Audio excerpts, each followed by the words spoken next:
Olá, tudo bem? Meu nome é Rodrigo, estamos aqui ao vivo, diretamente aqui de São Paulo. Seguinte, meus amigos do Facebook mandaram eu fazer um texto aqui, tá? Então hoje eu vou fazer para vocês, eu vou ensinar passo a passo. Eu já rasguei para vocês, tá? Só ir rápido. Agora como vai ser feito? Vocês vão pegar essa folha, câmera, por favor. Enfrenta aqui, por favor. Então, como vai ser feito agora? Você vai pegar, vai fazer um monte de quadradinho assim, né? Cada um vai ter um peixinho diferente, tá bom?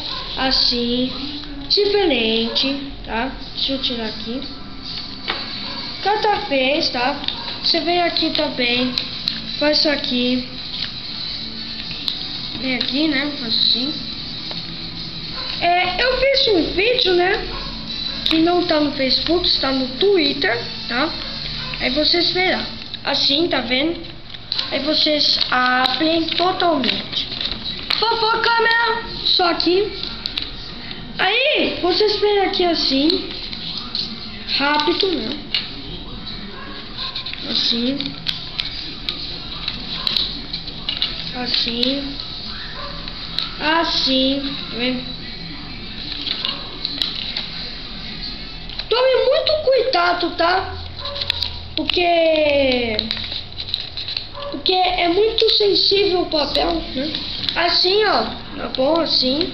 Agora a mesma coisa você vai fazer no outro, tá? Um minuto. Rápido. Não dá tudo. Assim, tá vendo?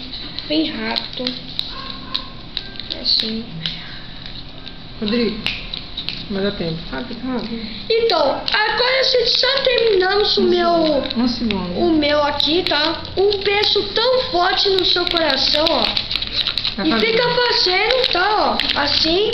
Um beijo muito forte e Deus abençoe. Tchau.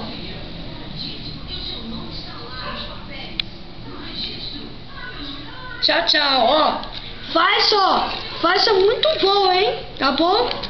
Ó, e cuidado com a tesoura, tá? Pede pra mamãe e o papai, ó, cortar pra você, que é muito perigoso, né? Claramente é muito perigoso a tesoura, tá? E, então, um peso muito forte, tá? Ai.